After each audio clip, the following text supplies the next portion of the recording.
What's going on, guys? We're back here with another basics tutorial in FL Studio. Today we're going to be looking at the general settings for both MIDI and just your audio inputs and outputs. So yeah, let's get into it. First, we're going to be looking at the audio settings. So you're going to want to go up to options and go to audio settings.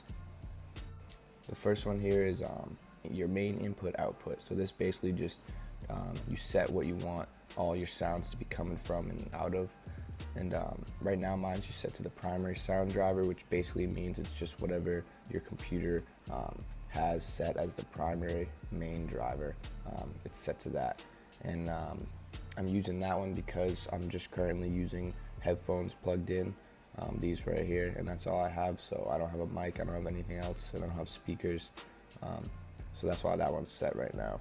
The one below that, this is if you use an audio interface. So I have an audio interface called the Scarlett, and with this you can plug direct lines of guitars, mics, and things like that directly into it, and so you can also route inputs and outputs directly from that. So for example, if I had this one selected, right, the output right now for the Scarlett is connected to my K Rocket 5 studio monitors, and then the input would be, right now it's connected to this guitar XLR cable. So yeah, that's what that is. And then the last one is just another sound driver that's on my computer, so it's not too important. The last thing I'm going to talk about in this main input output menu is this ASIO for all driver. So basically what ASIO is basically it's FL Studio's own built-in driver, and you can use this to do vocals and recording and stuff like that. That's what a lot of people use when they're recording in it.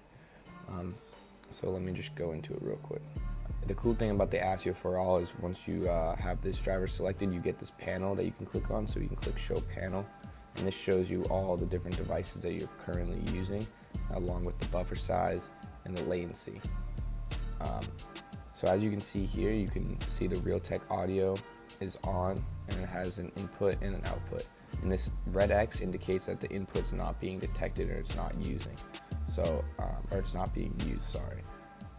So this is a good way of checking if you're doing some sort of recording. You can see if something's available, if it's unavailable, and you know why it's not picking up. One thing you can do is just reset all of FL Studio and reset your drivers, and sometimes there's just a simple error that fixes itself. Another thing that's important for this panel is if you're using separate inputs and outputs. For example, if I was recording using my Scarlett, so I had a mic plugged into the Scarlett, but I have my headphones plugged into my laptop, and I want to use that as the output to hear what's the beat or whatever is being played. So if you wanted to do that, you do that here. So I'm gonna set it up just how I just said. So basically, we don't want the Scarlett, which is connected to speakers, we don't want that playing out loud, so we're going to turn off the output, right? And then for the Realtek, we only want the output, so we're going to turn off the input. And so basically, now that this is set up like this, if I went into record, it would be picking up whatever is connected to my Scarlett for the input, and it would be playing the music back out, whatever this audio output is, which would just be my headphones.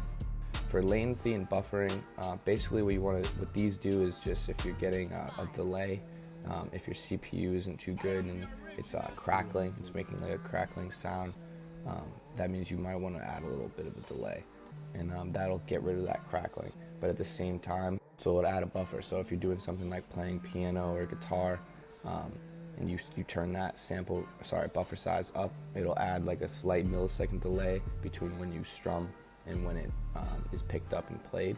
So when you're hearing it back to yourself, it'll sound weird. So a lot of the times that's a problem. But yeah, that's how you adjust it. If something's crackling, if something's making noise, definitely turn up the delay, make the milliseconds be a little bit higher, and that'll definitely cool things down. Alright, moving on. Once you have your primary sound driver selected and everything's figured out in that case, we're going to go down here and we'll see the sample rate it's set to. Basically, what the sample rate just tells us how many times per second the audio is being measured and picked up. So it's just kind of talking about the quality. I would leave this set to whatever it's at, unless you know what you're doing, because it'll just kind of change. A lot of artists use it as a creative thing, and they'll drop the sample rate on samples that they're making to make it sound more old or something like that. But yeah, I would just leave it default. This thing down here, the buffer length, this is the same when I was talking about on the ASIO for All panel. It just, like I said, it adds a buffer, and that gets rid of the CPU crackling that happens when you have it really low. If you turn it down here, there'll be less of a delay between the strum and the playback, and if you turn it up here, you'll have much more of a delay between the strum and the playback. But you get way better. Your computer can handle this much better. So if you're having problems with crackling or something like that, I would come into the audio settings and turn this back up. These are the settings I use. I have safe overloads, and I have the highest priority. Playback tracking is the driver. Offset's just in the middle.